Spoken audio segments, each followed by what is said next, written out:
I'm turning my microphone on. So good evening, everyone, and welcome to the Town of Parry Sound Council Chambers. It's a pleasure to have you all here. My name is Rebecca Johnson. I'm the clerk with the Town of Parry Sound. And per the terms of reference of the Wellness Center Pool Committee, the town is providing secretarial services to the Wellness Center Pool Committee, so I'm acting in that capacity. And I'm providing a brief orientation tonight, maybe about 10 minutes, after which I'm proposing, and I sent something out at 5 o'clock this evening, an addendum to this, proposing that we take nominations from amongst your membership for an interim chair. So we'll get into that at the end of the orientation, but just to give you that heads up. So we are recording this right now. We're not live streaming as we do with our council meetings with the town, but we are recording this, and you may have seen on the agenda that there's a resolution to consider actually live streaming. So this is a bit of a test just to do the recording. We have the microphones, and I'm using this now, and I just was going to give a little introduction on that. So your mic should have the power on, and you know that if the green light is on at the top there, and there's a button at the side here, on and off. And then when you would wish to speak, there is this talk button on the top of the microphone, or of the panel here.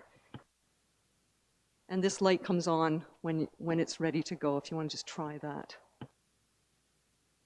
So I thought we would introduce one another. I think many of you probably know one another. Maybe there may be people that know everyone, but it's possible not. So I thought we would just go around for the members, the appointed members of the Wellness Center Pool Committee, and then those in the audience tonight who I think are the alternates and the steering committee CAOs. So if I just could maybe start, George, and go around this way and then through the tables. If you want to try using your mic as part of that, just be sort of a normal distance from the mic of about 8 inches or so. Okay, thank you. I'm George Comrie. I'm the Deputy Mayor of Whitestone. Morley Hascom, representing McKellar Township. Terry Gilbert, representing Carling. Ann McDermott, representing Seguin.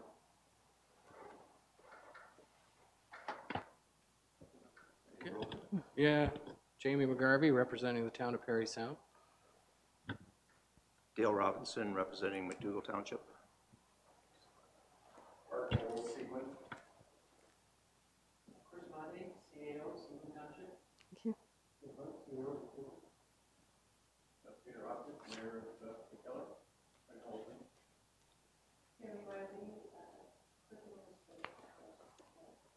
I'm Rick Zanussi, I'm the alternate. This guy is the main guy, but I didn't want a good-looking fella.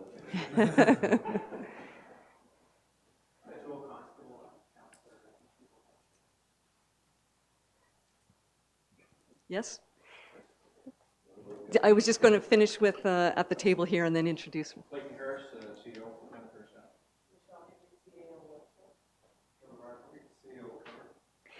Thank you. And we have Reeve Liverance by Skype remotely. Bert, can you say hello? Reeve Liverance. Great. And could you hear us, Reeve Liverance? I can hear you fine. Can you hear me? Yes. I can hear you Okay. fine. Can you hear me? So in event that something happens with our Skype connection, we have our IT support person, Cal, here. So if something happens, he'll get you connected again, Reeve Liverance. All right. Thank you. I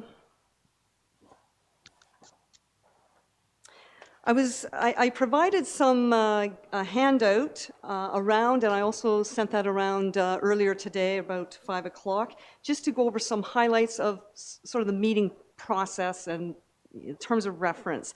And then if there are any questions at the end, we might take those. And then, as I said, get into the agenda with the first issue being appointment of an interim chair.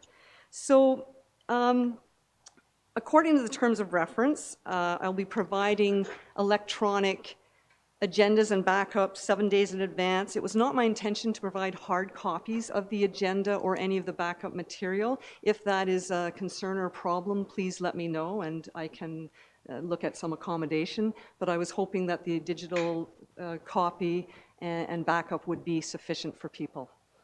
I'll be providing that to the appointed members, to the alternates, and to the CAO, the steering committee, so that all members, all members have that information, and the alternates can keep abreast of what is going on and step in at a moment's notice.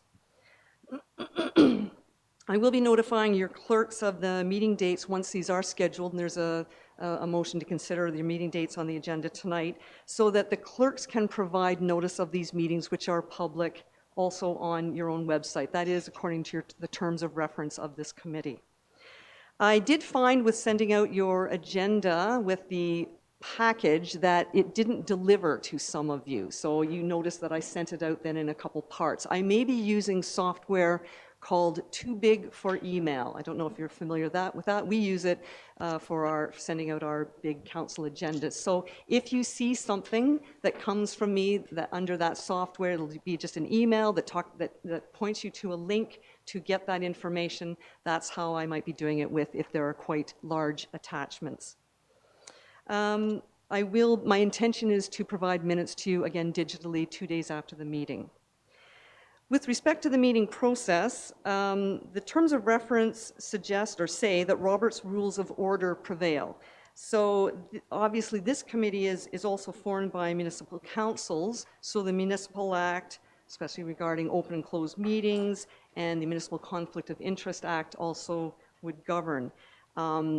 With respect to conflict of interest, I have forms for declaration of pecuniary or conflict of interest, and the chair should be asking at the beginning of the meeting if anyone has a declaration. You have an opportunity to make that then, or any time during the meeting if that comes up. So similar to a council meeting, we have those processes in place. The expectation is that alternates would not attend closed meetings. And would not receive closed meeting minutes. If that becomes a problem or there's a reason to change that, we would relook at that. But just giving you the heads up at this point, it's if and when the committee needs to go in closed, it would just be that committee with the recording secretary. Regarding electronic meetings, the terms of reference that you have is silent on that, but again refers to Robert's Rules of Order. And what I find when I looked up Robert's Rules of Order on that and the Municipal Act, it refers back to the need for an organization's bylaws to address that. Otherwise, it needs to be an in-person deliberative assembly. So I know that the town's bylaw, the procedural bylaw itself, permits electronic participation, but not electronic voting. I don't know what other procedural bylaws say.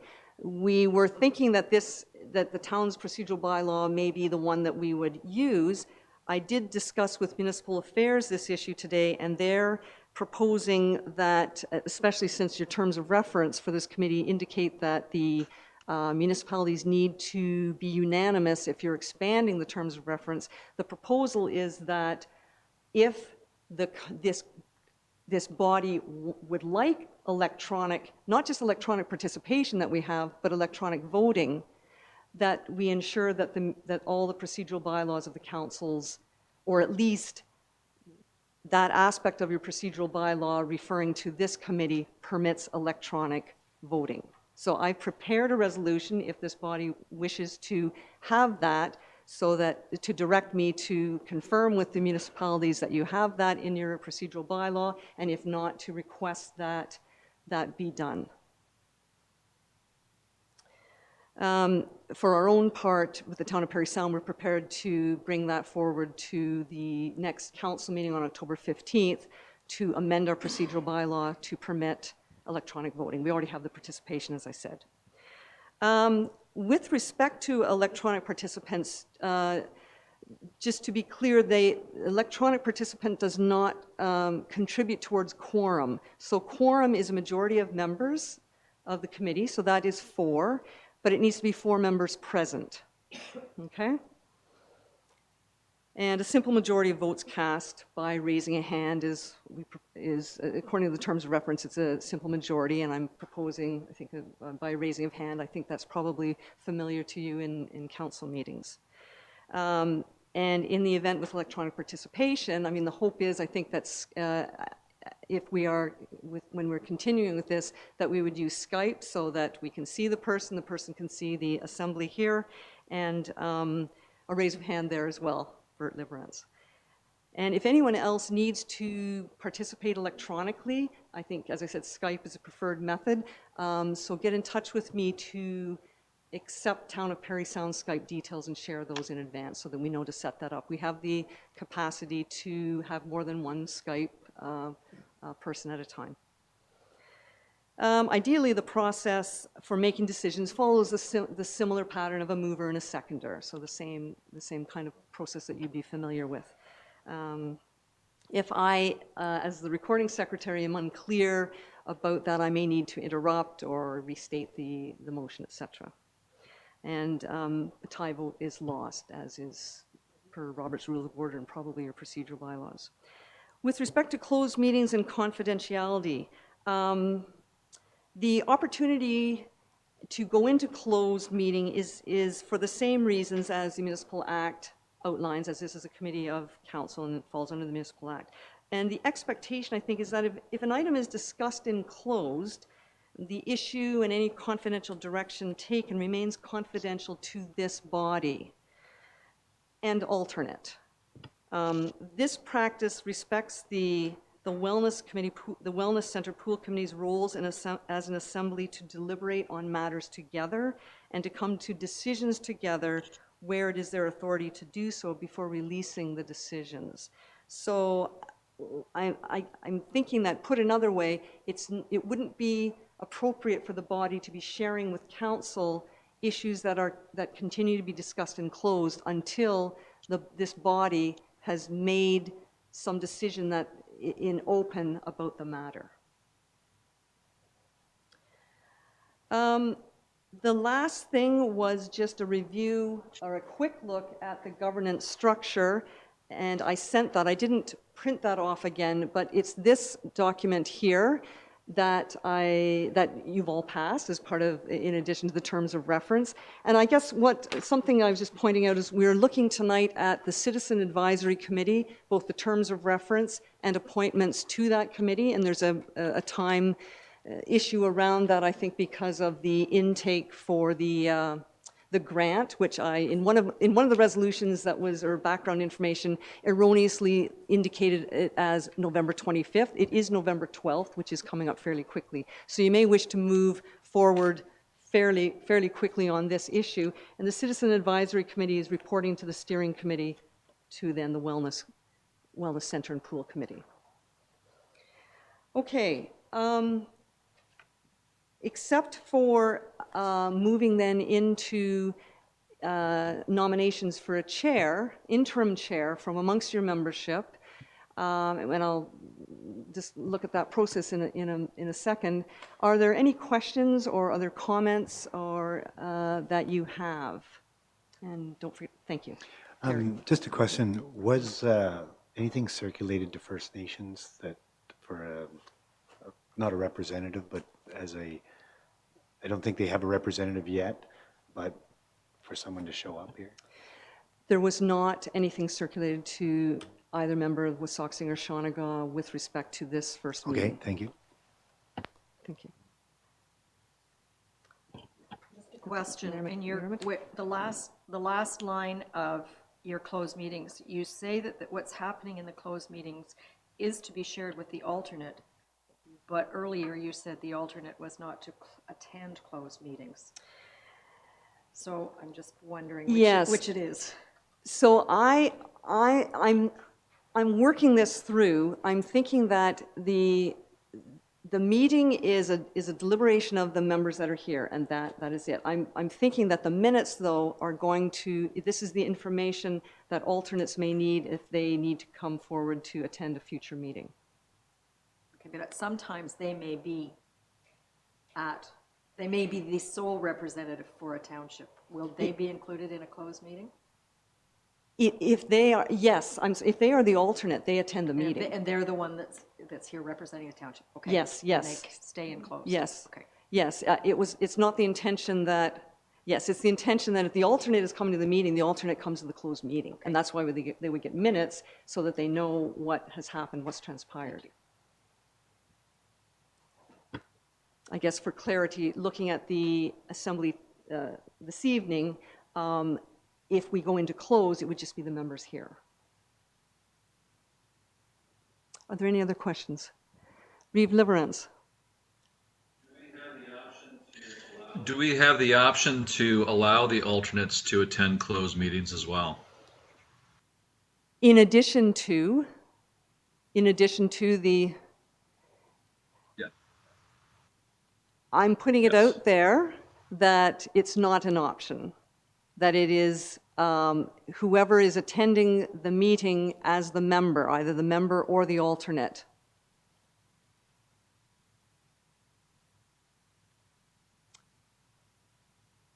Do you wish to suggest something else? If the quorum agrees, I think it would be helpful in the spirit of keeping everybody on the same page that the alternates also be allowed to attend the closed meetings. In this orientation period, I'm seeing a question from the floor, so because it's orientation, I'm going to take that. Mayor Hopkins? When you're in Skype, you can't be part of the closed meeting, so it makes sense that the alternates are here. Well, yes, yeah, okay. Right, good point.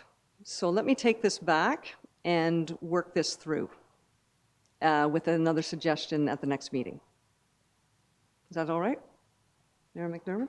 I would support Reeves Liverance that in order for us to move forward quickly, that both the appointee and the close and the a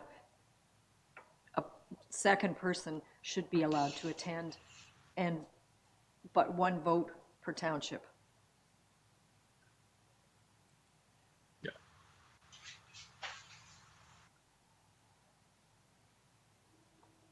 Okay. I'm suggesting we bring this back to the next meeting for confirmation. I've made a note of this.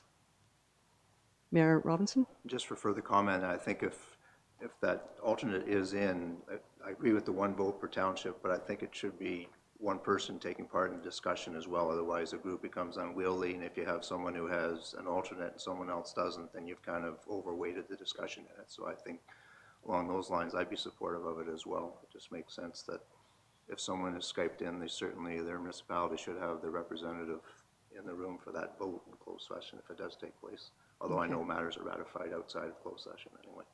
Thanks. Okay. Good. So thank you for those comments. And as I said, I'll work that through with a recommendation for the next meeting.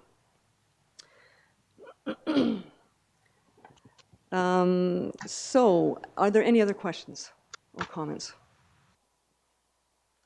All right.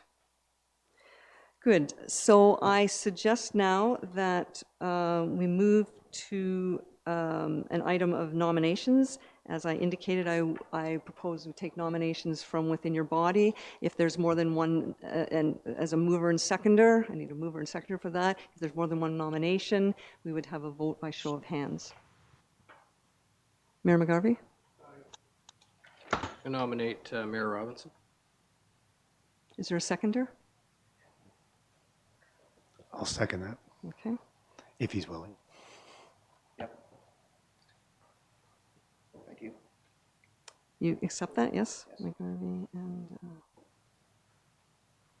are there any other nominations?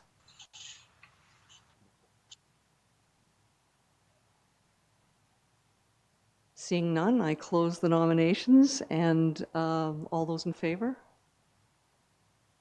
Carried. I'm assuming I can't That's right. vote for this. Thank you. Rick's waving his hands profusely over here. No. Mayor Robinson, Would you like to take a place here as chair? And I have material here that I can support you in that. Okay.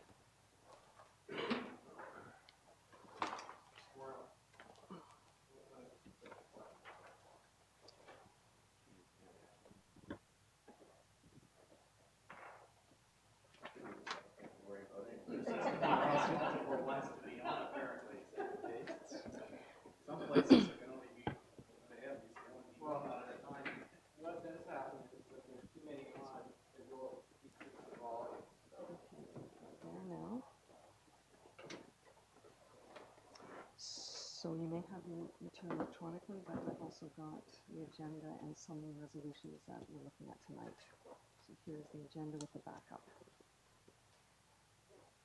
We have closed items as well.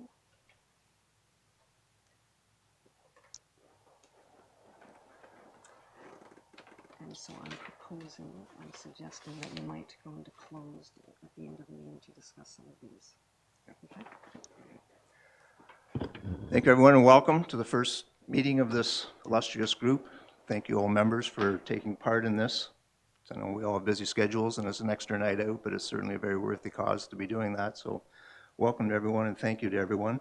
At the very start of this too, I want to say thank you to all the CAOs who I know have worked long and hard, tireless hours over the last months trying to get us to this point that we're at now. So thank you very much to that group for all the work that you've put into it.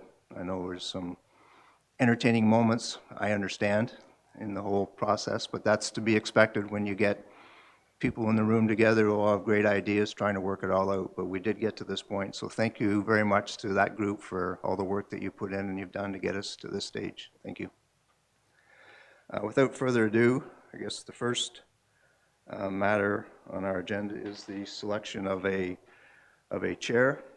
Now, I know our terms of reference, and I might be stepping a line a bit as a chair, say that the chair should be a non-voting member, but I'm just looking at the timeframes we're looking at to try and roll things along to get to the stage where we've got a funding application that has to be in by early November, move quickly, so I think unless someone, and I've been on some committees where we've had chairs who are not members of councils, and they have a tough time figuring out the rules, municipal rules, and how the flow of meetings and how things work. Not to be disrespectful of any of those people, but it's just the nature of it.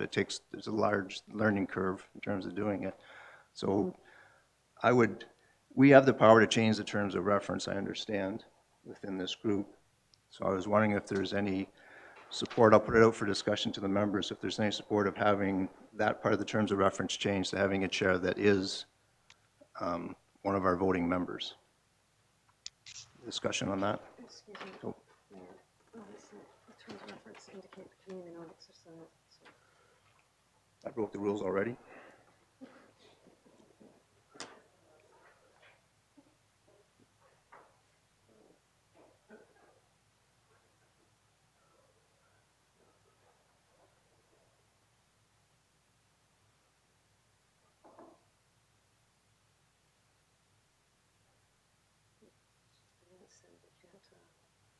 We can't change the terms of reference.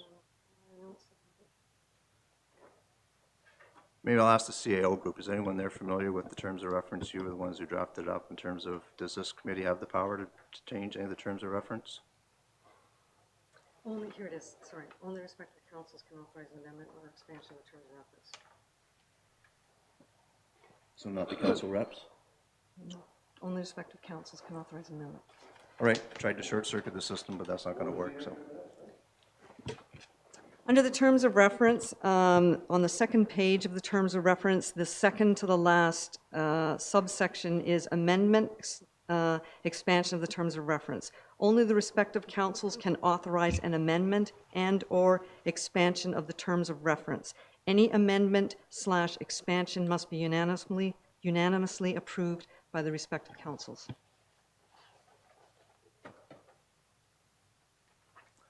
Answers that question.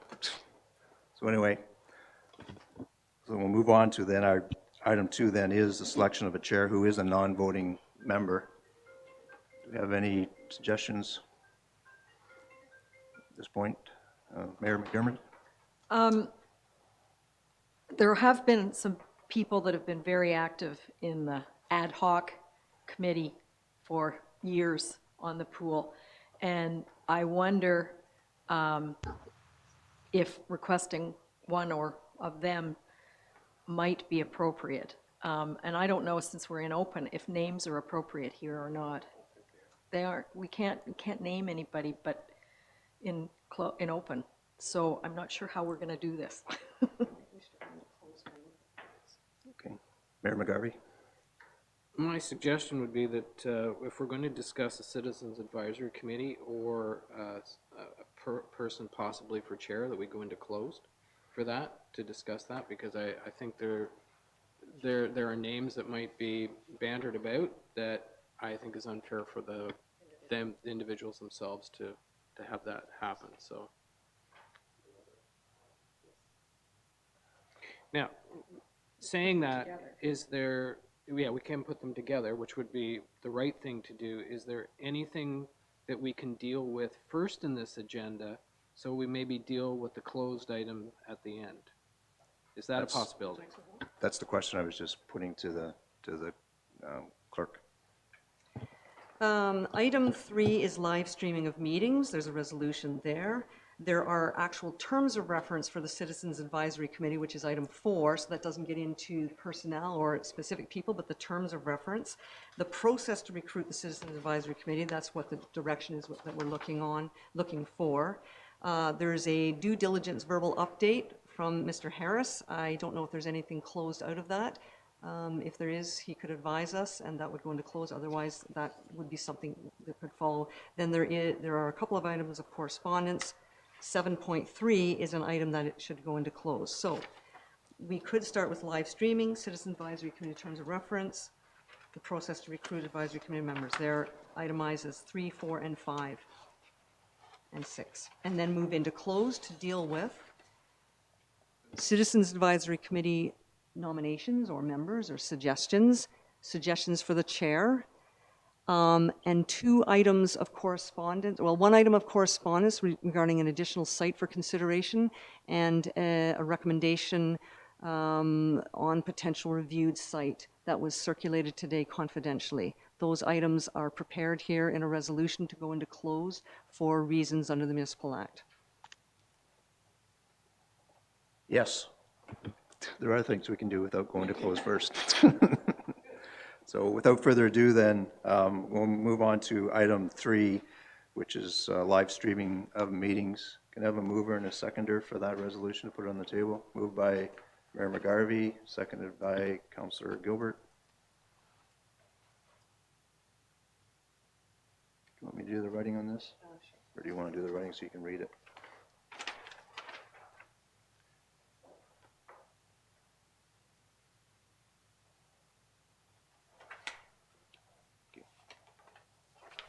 That the Wellness Center Pool Committee meetings be live streamed, recorded, and available for public viewing discussion. Mayor McGarvey. Yeah. I think this is the right thing to do. I believe that there's enough people interested, not only that would be able to view this at the evening, but there are people throughout the whole 7 municipalities and others that are interested in this as well.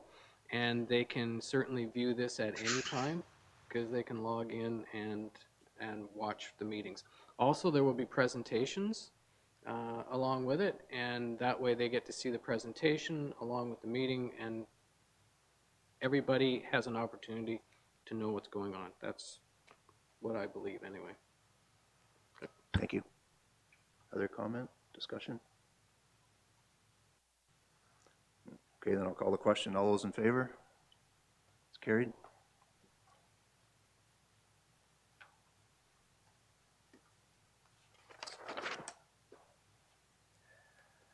Item 4 is the Citizen Advisory Committee terms of reference. So I need a mover and a seconder. Moved by Mayor McDermott, seconded by Councillor Gilbert.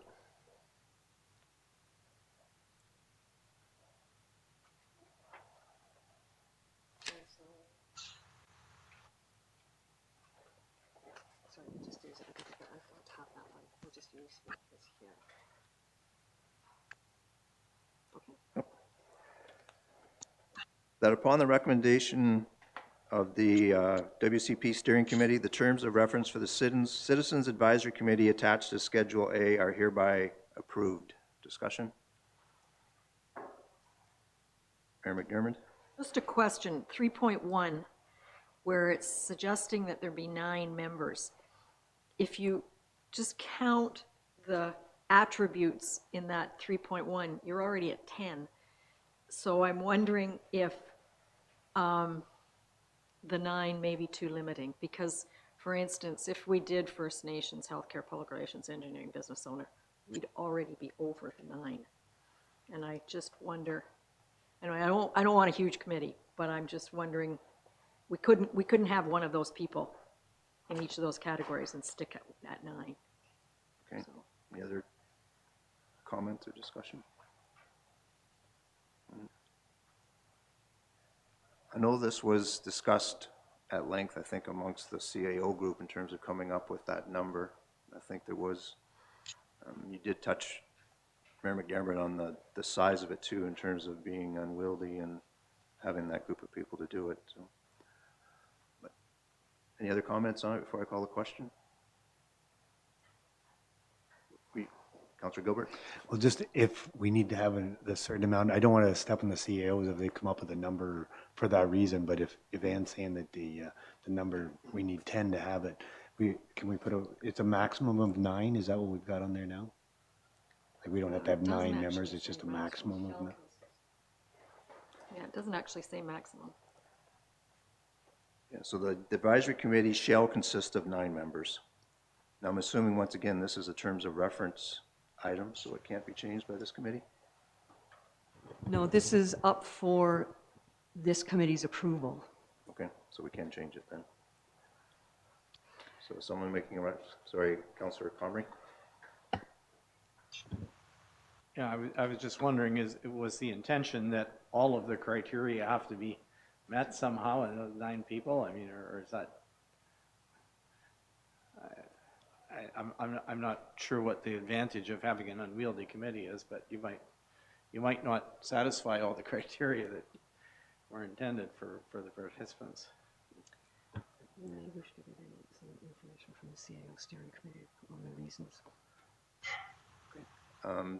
Is there any member of the CAO steering committee that wants to weigh in on this in terms of that number 9 being good? Yeah. Can you come Mr. forward Hunt? and use the mic?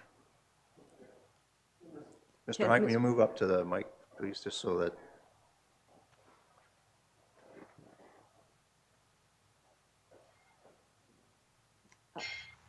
It's still not on. It's still not on. push the button? Okay. Yeah. So the examples you see above the number 9 there, I mean, they were just a list of examples we were looking for. It wasn't a set criteria for a set amount of people. I mean, we only had 3 or 4 there. We added 6. We could have probably had 20 examples on there. We didn't. So we're not trying to match the examples with the number of members. So we figured 9 would be a pretty reasonable group to try to control. Okay, thank you. Any further comments on that?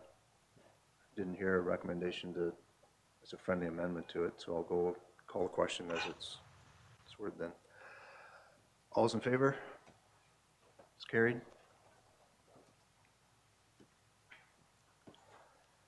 Item 5 is the process to recruit the Citizen Advisory Committee members. That resolution. No, because it's just direction here. So we're looking for that direction. Okay, so the recommendation from the steering committee was that the Wellness Center and Pool Committee would provide direction on the method to solicit and appoint members to the Citizen Advisory Committee. Discussion. Councillor Gilbert. There are 2 people that are basically headliners for sure in that committee. There's Mike Cruikshank and Becky Pollock, and we might want to let them have a say in that of who comes in next. I mean, we're going to be the final deciders, I guess, but they were the ones that pushed it to the table in the beginning. So, Okay, but I think at this point, we're looking for the process to appoint those members, not actually those persons, and we were trying to keep names, I think, out of the open meeting. So it's the process we're asking about. Mayor McDermott? I think we, as the heads of council, kind of got asked to think about suggestions. I have some names and some resumes with me tonight. Reeve Liverance sent one around earlier. So that's one process that we could look at, is just each township make some recommendations. And my recommendations don't come from Seguin, but they come from West Parry Sound area, but based on resume skills, that if each of us brought some, and they might come from the ad hoc committee, but if each of us did that, we'd have a committee pretty quickly, I think. Okay, so that's one suggestion moving forward, is that this committee puts the names forward for the members of the Citizen Advisory Group. Any other comments or suggestions in terms of process to appoint these people? Other than sending someone out to bend their arms and tell them it's need their help? Yeah. Okay, so I'll ask for a show of hands then in terms. Seconder for Mayor McDermott's suggestion. Okay, so seconded by Councillor Gilbert. Okay. So any further final discussion? I'll call the question. All in favor of that process? It's carried. Item 6 is the due diligence verbal update. Mr. Harris?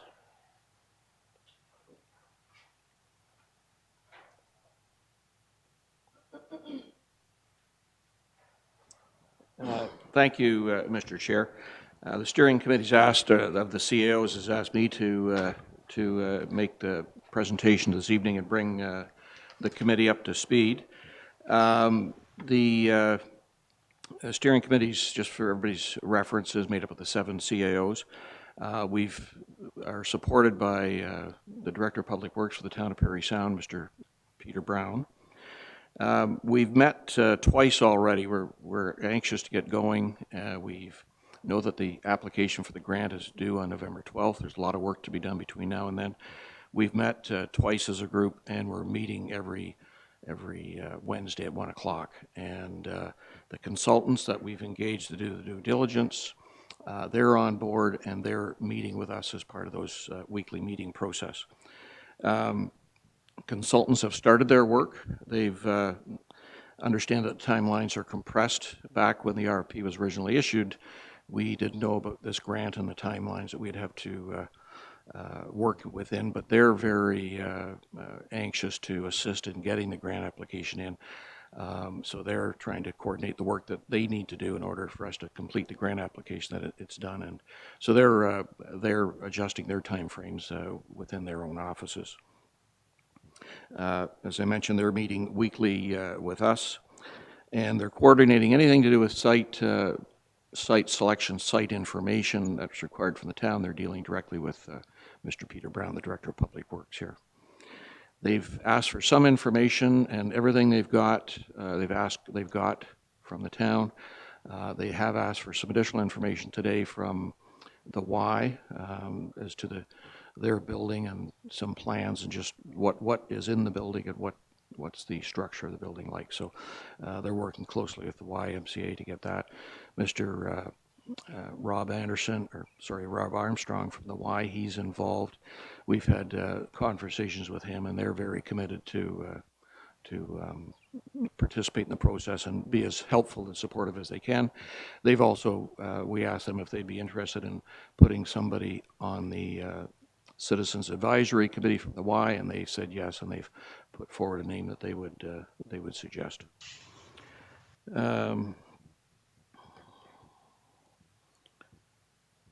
One of the things that the due diligence phase is to look at the sites and narrow it down to one.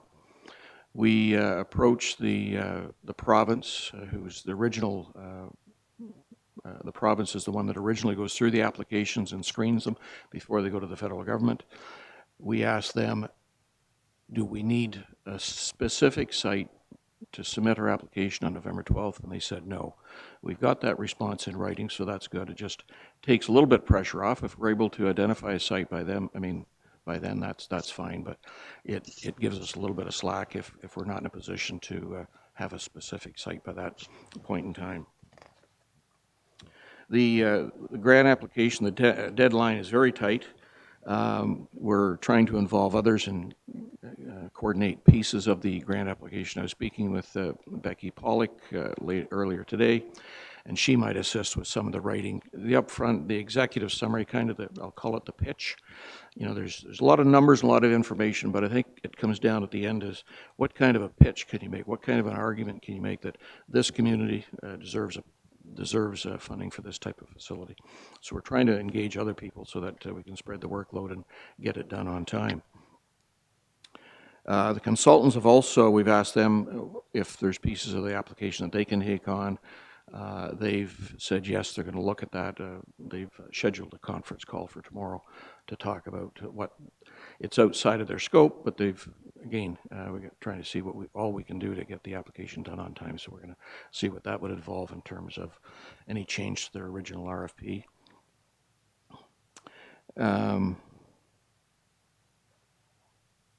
One of the things, now that we've got the actual grant information, we're looking at, there's a lot of information required. Some of it, like the sites, maybe we don't have to finalize that by November 12th, but there's other information referred to as required eligibility criteria. And we discussed that today at our steering committee meeting. We want to make sure that we let this committee know. There's two aspects of required eligibility criteria that giving us a little concern that we aren't able to fulfill that criteria at this point in time.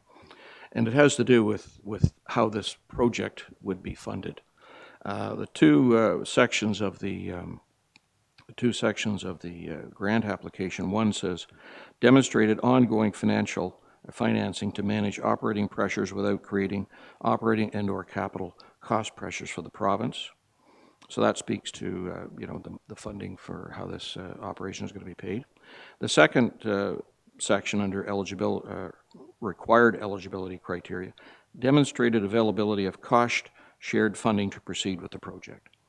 And as the committee knows, we've got an agreement in place as to how to cost-share the due diligence, but we haven't yet resolved or finalized how to deal with the cost-sharing of the project itself. So we wanted to bring that to the committee this evening, just to make sure, because the timelines are tight, that you're aware of that. I don't know if the committee has any thoughts on how to deal with that, but we would certainly look at trying to bring something back from the steering committee if there's no other direction. And that's the end of my report, unless there's any questions. Okay, thank you. So there's one big question came out of that report, which is the funding commitment of the municipalities in terms of the long term and not just the short term. But before we get to that, is there any question on any other items in that report from anyone? Thank you. Oh, sorry, Councillor Gilbert. You said the provincial approval is not saying that they need the address. Is the federal, it goes to provincial then federal? Is that what I understand from that? Yeah, I understand. Yeah, through the chair, our understanding is the process that the vetting, if you like, or the shortlisting is done by the province, and then they forward applications that pass the test at the provincial level to the federal government. And we spoke with the provincial gentleman that manages the grant process. And follow up. And then does the federal one need an address then beyond that, or is it a different timeline? I think it's really up to our understanding is it's up to the province. They said there was no problem with submitting a location, a specific location at some point. Now, I think we still want to do it as soon as possible, but they said it wasn't necessary. It wouldn't invalidate the application. Thanks. Any other questions on the general part of that report? So there was a specific ask I think I heard in there is that we need to, in order to proceed with this grant application, if I understand what your report said correctly, we need a commitment from the municipalities in terms of what their share of funding is beyond just paying for the RFP? That was our read of the eligibility criteria as set out in the grant application before it gets submitted. Okay, so I'll open that point up to the committee for discussion. Mayor McDermott? Just a couple things. One is, we don't know what we're buying in capital cost, and we don't know what our operating costs are going to be. So it's hard to make a commitment. Seguin Council committed to the funding formula for the RFP, but they have not committed anything beyond till we know what we're buying. The other piece that concerns me is that, as you probably know, in correspondence, we're going to have an offer from a quasi-First Nation group that will also change the entire funding potentially and reduce some of the costs for all of the municipalities. So we've got a bunch of funding unknowns that, although I don't want to compromise the ICIP application, having written a couple of these recently, Seguin believes there's a way to creatively describe it without naming the number, because it's hard to name a number when we don't know what we're buying. Councillor Gilbert?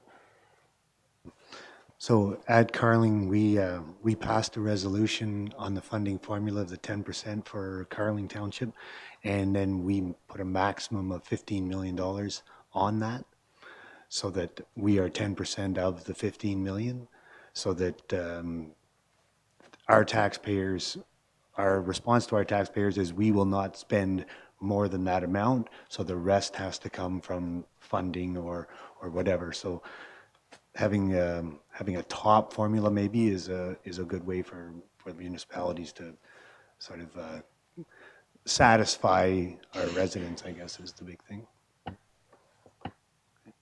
Other comments? Mayor McDermott? I'm curious, what did you put in for operating on an annual basis to your taxpayers? Through me to you, Councillor Gilbert. Sorry. Thank you. We have agreed upon the 10% as well. Listening to the YMCA, if that's the way that the sort of the steering committee is going to go for, I believe that that's the only funding, operational funding that's going to work for us. So, so we came up with a number of up to 500,000, assuming that it's going to be around 250, and then talking to the Y, and with the First Nations involved, we should be able to bring that 250 almost down to a zero. The YMCA is running the one in Wasaga Beach. They said it would cost between $100,000 and $200,000 a year to run it. It cost $100,000 the first year, and then they zeroed out, and they haven't asked the municipality for any money beyond. So I'm assuming that the Y's numbers are better than our numbers. So when we don't come up with numbers, we ask the Y for their numbers and what they expect to be able to do, and then we've sort of based our council numbers on that. I think we're going to have to hear from everybody on this particular item in terms of the long-term funding part of it. That, Councillor, Deputy Mayor Comrie, sorry. Well, just to weigh in for Whitestone, our council has not, we're in the same situation that Mayor McDermott described. We have not made any commitment. And I think the position we took was we wanted to get through the due diligence. I realize that's problematic for the grant application, but we wanted to get through the due diligence. Said that we had a higher level of confidence of what kind of numbers we were dealing with before we went back to the council and asked them, and both in terms of in terms of what kind of operating deficit we might have to contribute to, and as well the capital costs. So that's where we are. We haven't tried to do what Carling did, which I suppose makes sense, but if I'm hearing that there's some potential, maybe some other sources of funding as well. It may just be premature, and I'm wondering if we, if the strategy here shouldn't be just to do some creative, deal with the grant application as creatively as possible and let them know that there is a group of very committed people that are working hard on this, but there's a lot of details to be worked out still. Thank you. Mayor McGarvey? Why don't we leave this portion of it for the next meeting? And, I mean, we're not in a crunch on that right at the moment. We've got other things that we can discuss, and we've got other options that we're going to be looking at. So let's work through a little bit of the process to maybe get to that point, and we can thrash the numbers out at the next meeting. Okay. Any other comments? Councillor Gilbert? Just a last comment. If, in other words, whether we have to pass something to say for us to take it back to our councils, but I think coming up with a maximum number of a dollar amount, that's why we did that. We have some money coming from the windmill project that we pushed over into recreation. It's in the contract that that's where it has to go. So part of that was how we came up with our funding. And then, so we came up with a sort of a yearly amount that it would cost, and that we were happy to go back to our taxpayers and say, if we commit to this amount, this is what it will cost you. And beyond that amount, like if our number is to 15 million, so 1.5 million back to us for the 10%. If it's beyond that, then Carling's not in, is basically what we're going to go back to our taxpayers and say, we can't go higher than that if there isn't funding above that amount. And so that was sort of our comforting point, if you want to put it that back to the taxpayer, that we're not going to gouge you in order to build something. Thank you. Councillor Haskam? Yeah, I'm wondering if our committee, the Wellness Center Pool Committee, should give direction to our steering committee to best deal with a funding formula going forward, so at least the wheels continue to turn and they could come for our next meeting, have some sort of a recommendation going forward, so we have some ideas to talk about at our next meeting. So again, we don't come here and sit at the table, and again, I don't think it's going to be determined, any funding formula, us politicians sitting around a table. I think we're going to have to give direction to our CAOs to make a recommendation going forward. Okay, thank you. All right, so I'm going to go back to Mr. Harris now. This came out of your report on it. I'm sorry. Redeliverance? Sorry. Yes, I think that it makes sense to have go back to the CAOs, but I think a not to exceed number that we could all live with would be a great way to put forward to the ISIP application. Okay, thank you. All right.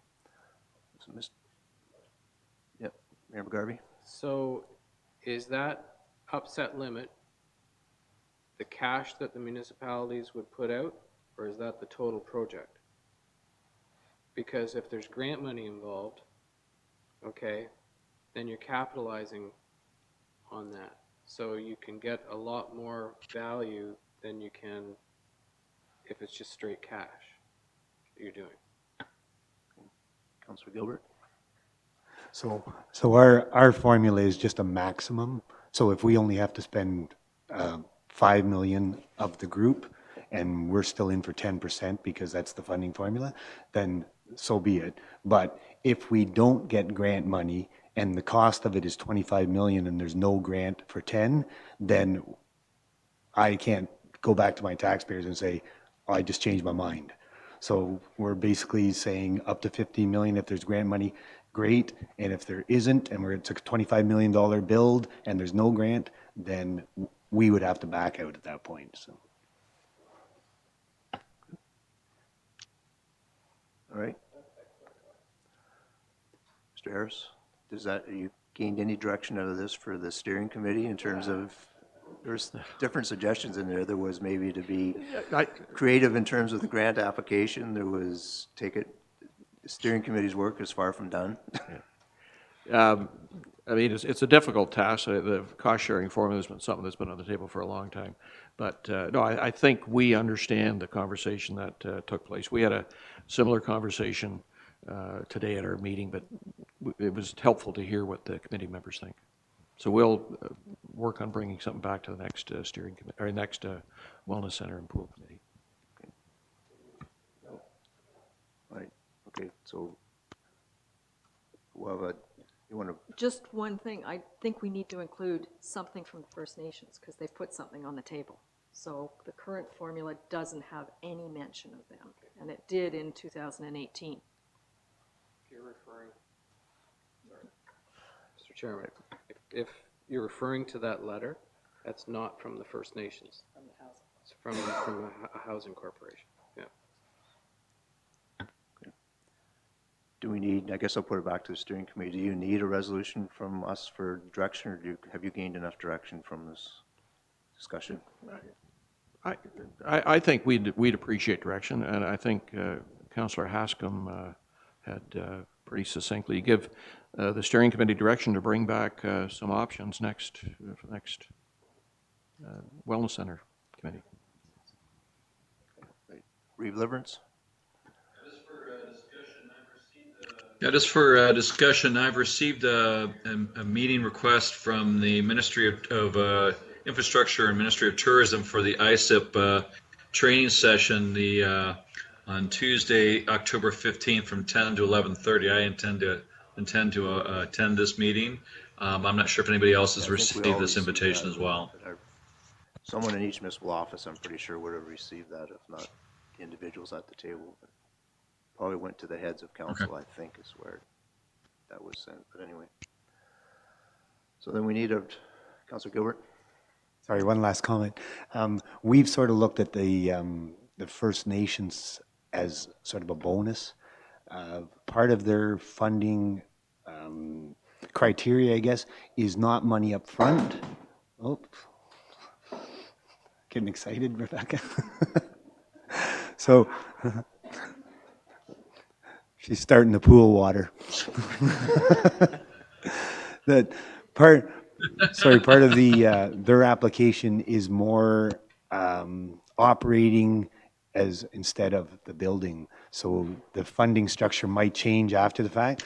I know one of the First Nations communities, part of their criteria is membership, that they will be able to supply that many members. So it's sort of through the Y that you're hearing that funding formula as sort of a different operating cost. So for us, I'm not sure if you want to include them in the original funding until they step on the table and say that we are, so that we can sort of move forward and use them as a bonus if they are able to step in at that point.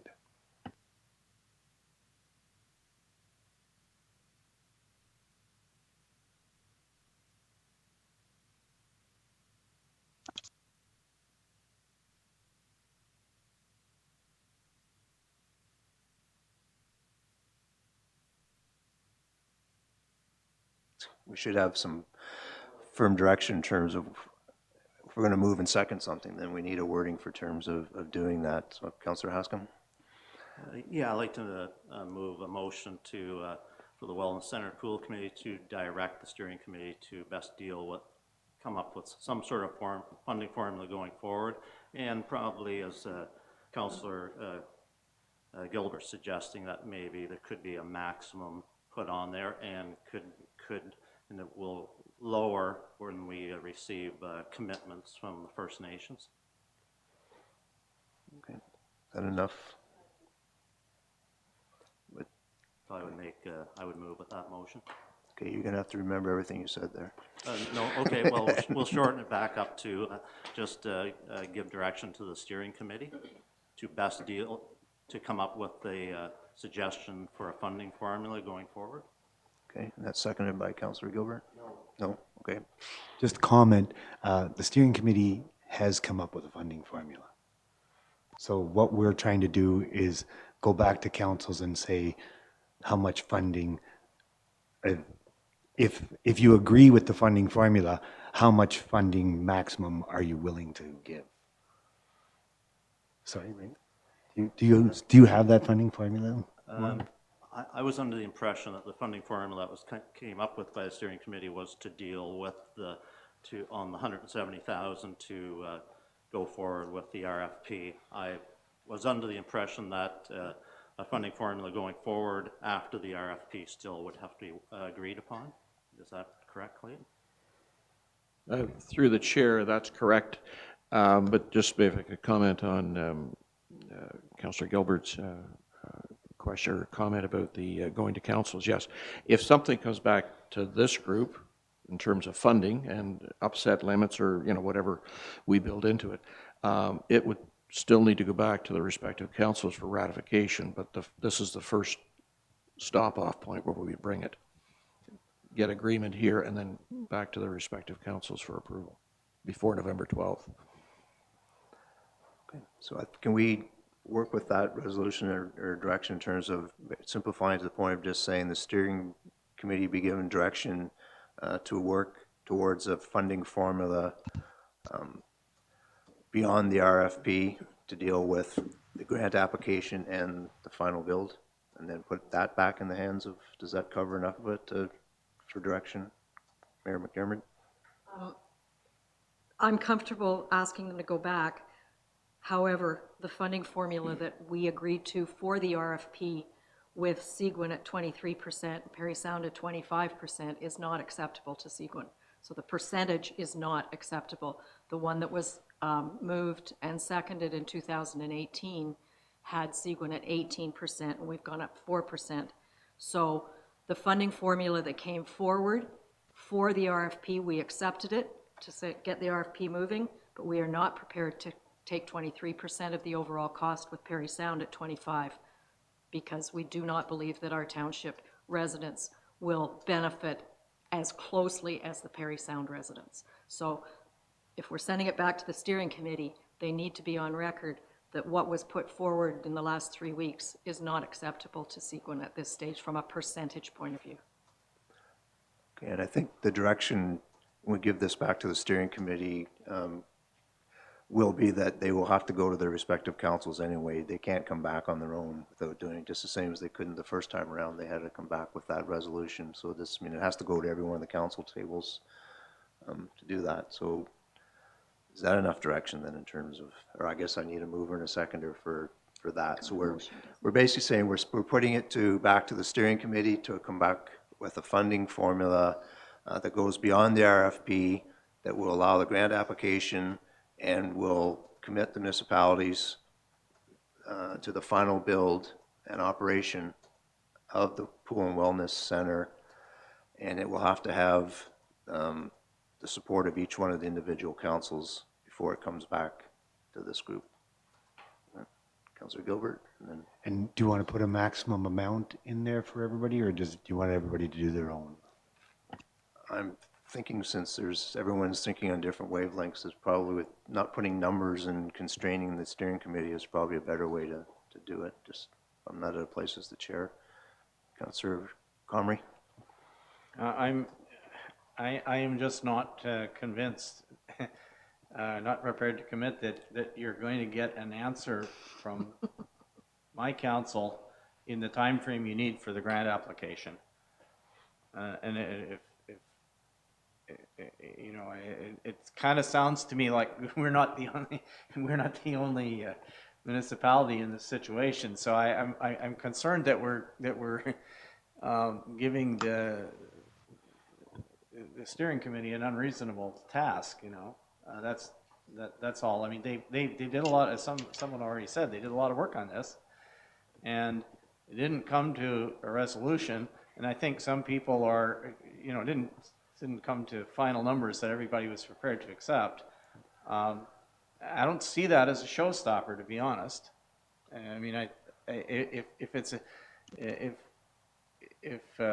what we're hearing is that the application will not proceed without commitments from all the councils, I'd say we got a problem. Councillor Gilbert? sorry, I'm going to say the same thing almost. But if we have a maximum amount and we give the steering committee from each township a maximum amount, and like Ann was saying, if they want their number to be a little bit lower, but their top end is 12 million or 15, we've decided 15, but if you come up with a number and then the percentage works, and then if we get the grant and the build comes down to the fact that it's going to cost everyone 5 million and not 15, then maybe Sigwin says, you know what, it's not a big deal, 1% or whatever in that formula, but we've moved it forward. So if you have a top end number that you want to write a check for, and you don't have to write that check, and it's a smaller number, we're all happy.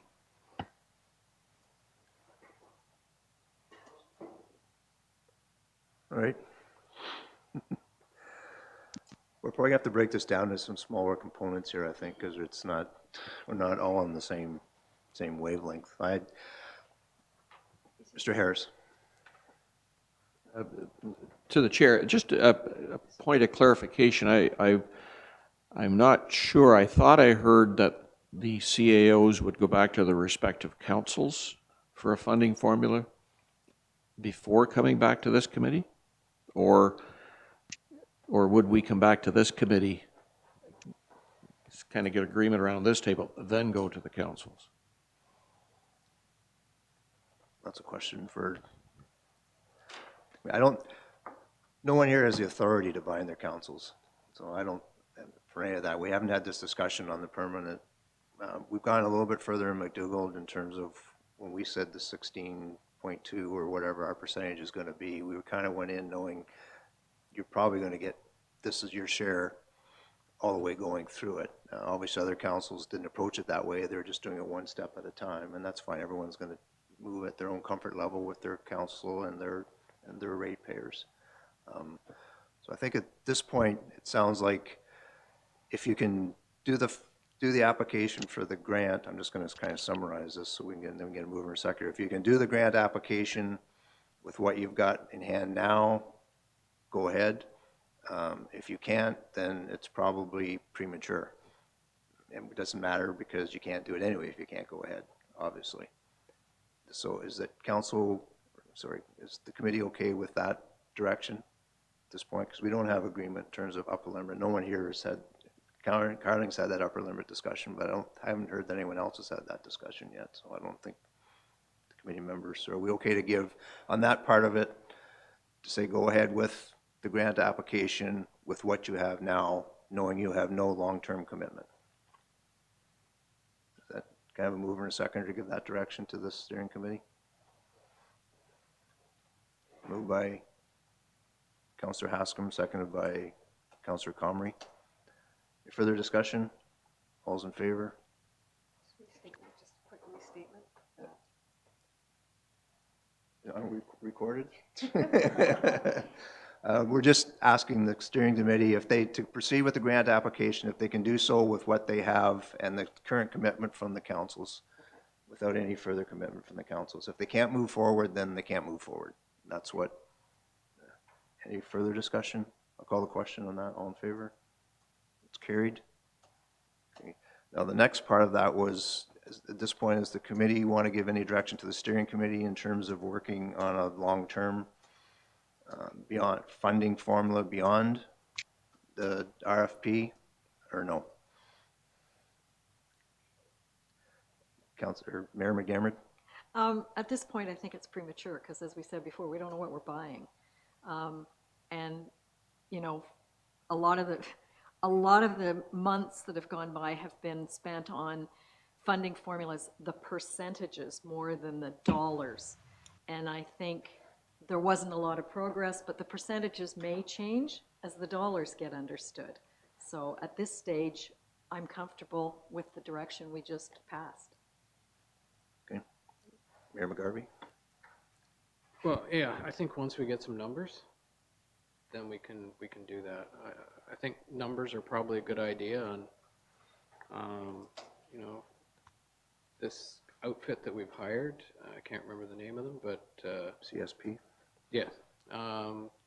You know, they can probably provide some numbers, and then we can go from there to see, and if we can get the funding then that we're looking for, it brings the value down quite a bit, so it makes it a lot more palatable for everybody. So let's look at those numbers and then see where we're going to sit with everything.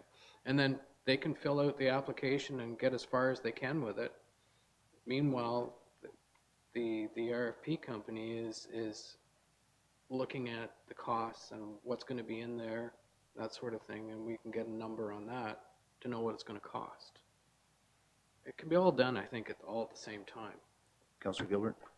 Sorry, if we could just give some direction to go back to councils with a maximum, because I think that's a huge thing, because the reason we came up with that number is the funding. If there, we came up with that number before the funding application was ever anywhere. We said it's going to have to be private money or funding money or somewhere, so that we could move forward. So we came up with a maximum number and said, you know what, if it's beyond that, it's beyond Carling taxpayers' realm of the budget. We just couldn't do it. So we came up with a number that worked in there. So I'm not saying we need to pass a resolution, but if we can, bring that up at the council chambers so that there is some talk of a maximum number for everybody, and that is a no or go. It's a no, like, to use Mr. Harris's words, no or go or no go. Okay, I don't think we need to give direction to the steering committee for that. We're all representatives on the council, so each one of us can decide whether when I report to our next council meetings, we can decide whether we want to bring that up as the next step in terms of funding and see what the comfort level is at the various councils. I don't think we should hand that one off to the steering committee, because it's going to end up we're just giving it to them to give back to the council table. So I think as individual reps, we should be able to just take that back ourselves and see if that's a go or no go. Sorry, that's what I meant, just us as Okay, the committee. Yeah, okay, so I take it then we've done in terms of direction to the steering committee on that particular item. All right, thank you, everyone.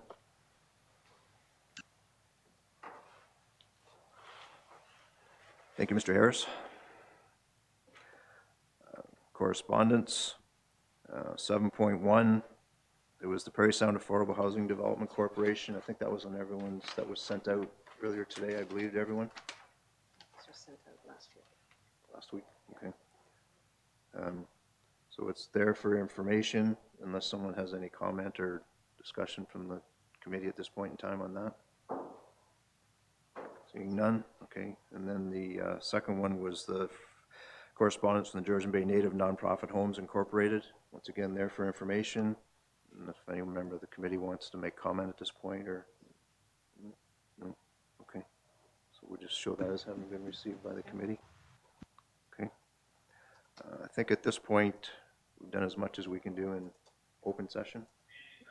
Oh, sorry. Meeting times. Oh, yeah, okay. Thanks, Reeve Liverance. So is that resolution? No, just use it. Okay, all right. So we have a resolution dealing with this committee's schedule, meeting every 2 weeks. So I need a mover and a seconder for that resolution. Moved by Councillor Gilbert, seconded by Mayor McGarvey. The pool committee schedule evening meetings every 2 weeks on blank day of the week. Is there a day of the week that works for? Wednesday would be good. I will be in town on the 23rd for Township of the Archipelago anyway, so I could attend in person for that day, the 23rd. Anyone else? And attend remotely on the 6th of November. It's probably gonna be hard to, I know for myself, McDougall, I'm okay for the 23rd, but the 6th is a council meeting for me, so that's gonna be a conflict that I'm gonna run into. It may not be as easy as picking everything. Pardon me? Sorry, do we want to try and go one at a time, book one and then add that one? No? Kind of nice to have everyone's schedule to Mayor McDevitt? I think we need to schedule ahead for Rebecca's sake too, because she has to publicize these dates because they're public meetings. So I really do think we need to go out at least 4 or 5 meetings. Yeah. But I'm not wed that it has to be every Wednesday night. If we have to wiggle because of councils, I'm comfortable doing that. Okay, well, let's do a little bit that we can do anyway. Is everyone here okay for the 23rd, October the 23rd, a Wednesday? No? How about your alternate? She's here. She was here. Oh, okay.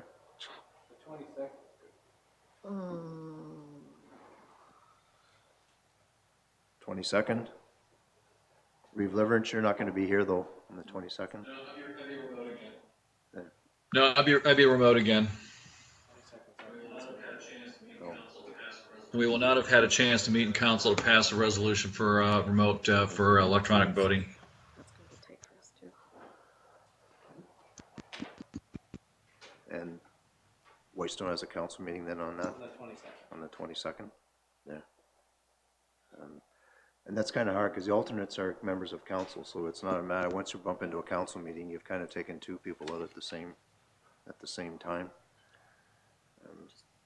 Councilor McDermott? Just a question. They all have to be at night. Does that help anybody to not?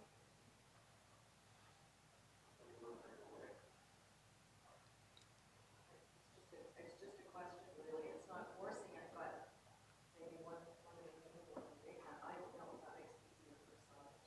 Certainly for me on November the 6th works. It's just a council meeting at 7 o'clock, so if anything earlier in the day, that's fine. Was everyone else okay for the 6th?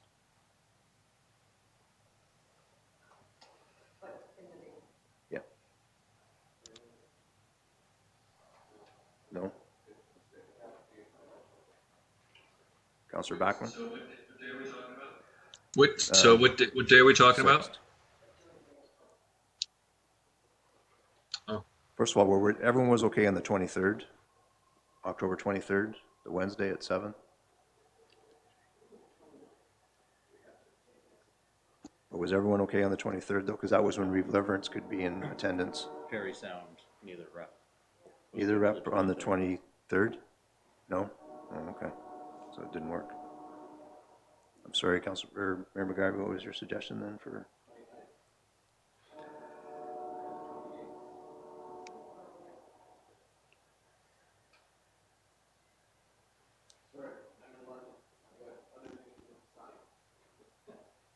What's your availability anytime that week of the 20th? 22nd or 21st? 22nd or the 21st? 21st is Sequent Council. 20. Council also. So 22nd is, everyone okay on the 22nd? Oh yeah, that's right, there's that lower level of government election. Oh, right. What about Thursday? That's true. Dale, 24th, Thursday.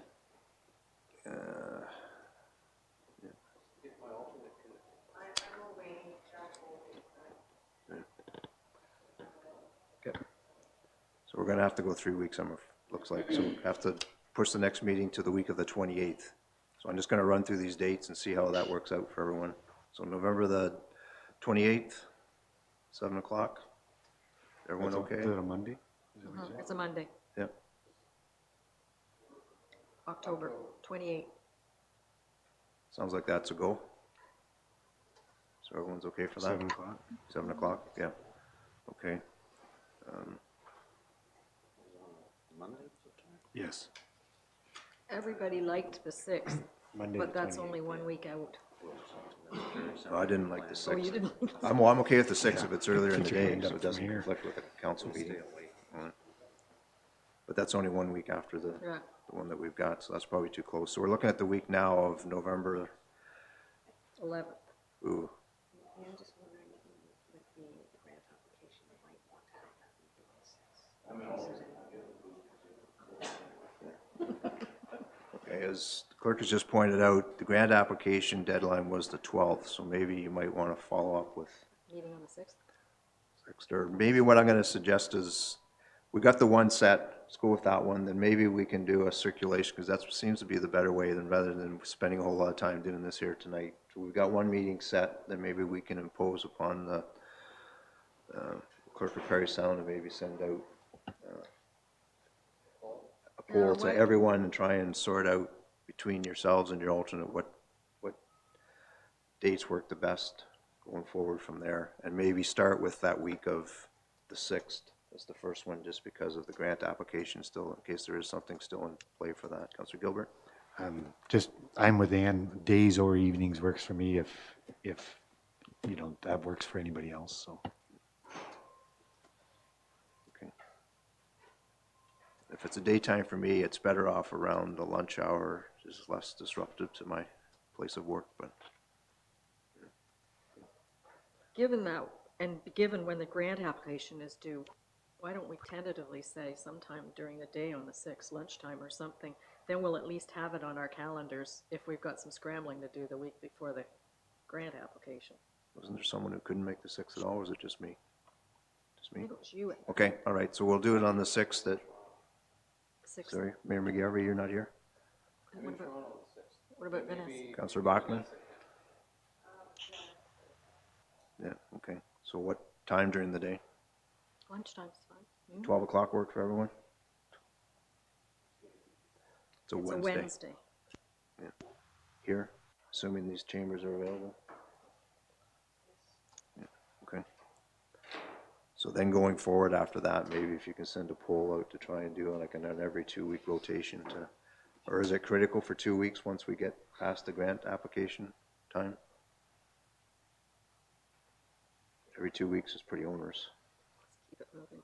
I think once we I get think it was past, particularly through the due diligence phase that we're looking for every 2 weeks. so maybe go on a monthly basis after that meeting and do a poll out and do it out several months just so we don't, because this obviously is going to be agonizing. Okay. We'll get you here in person someday, Reverence.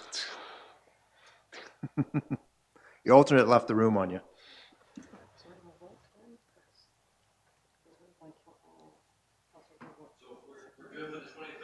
No, So we're good for the 23rd, No. Yep. No. 28th, not the 23rd? So we'll need a mover and a seconder for those two dates, and which are the 28th of October at 7 p.m. and the 6th of November at 12 noon here. A mover, moved by Councillor Haskam, seconded by Councillor Gilbert. All those in favor? It's carried. Thank you.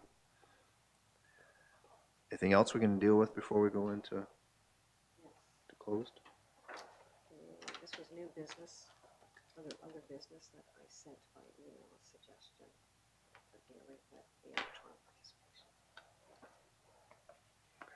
So this was already moved by, No, it wasn't, that was the wrong one. okay. So just read it on that. All right, so we have the resolution then dealing with the, that the WCPC recording secretary be directed to contact each area municipality to confirm that their procedural bylaw permits electronic participation, electronic voting. It's that resolution. I'll read it in full then once I get a mover and a seconder. Can I have a mover and a seconder for this on the table? Moved by Councillor Gilbert, seconded by Mayor McDermott. Worked out that way anyway, you didn't have to scribble it out. That the WCPC recording secretary be directed to contact each area municipality to confirm that their procedural bylaw permits electronic participation and electronic voting, and that if it does not, that the municipality be requested to amend their procedural bylaw to permit the WCPC to use electronic participation and electronic voting. Discussion. Call the question. All those in favor? It's carried.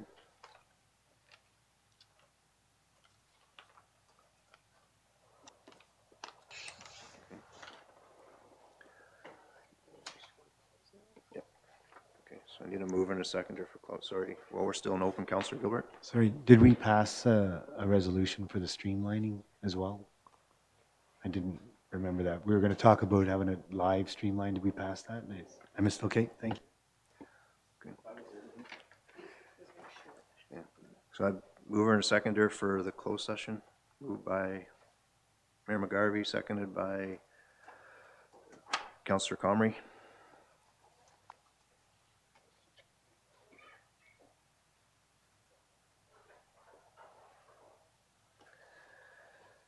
That pursuant to Section 239, Paragraph 2 and 3 of the Municipal Act, as amended, the Wellness Center Pool Committee moves to a meeting closed to the public in order to address matters pertaining to B, personal matter about an identifiable individual, including municipal or local board employees, which is dealing with the Citizens Advisory Committee nominations, and secondly, a proposed or pending acquisition or disposition of land for municipal or local board purpose, additional site for consideration, recommendation on potential reviewed site. All's in favor? It's carried.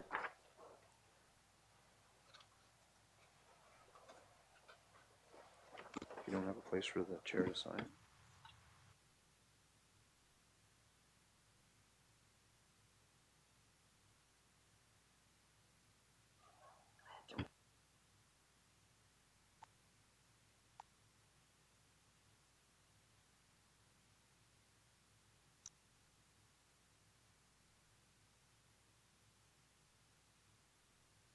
Right, so going back to our earlier discussion in terms of who attends closed meetings.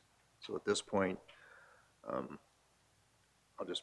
is the committee okay with having, I think we already agreed on the alternates being here. We are agreeable to having the steering committee here as well, because I think these items deal with stuff that the steering committee has had on their plate and are probably very well versed in. So they're really, I think, participating in the close that way. Is the committee okay with that? Yeah, okay. So we're in closed session.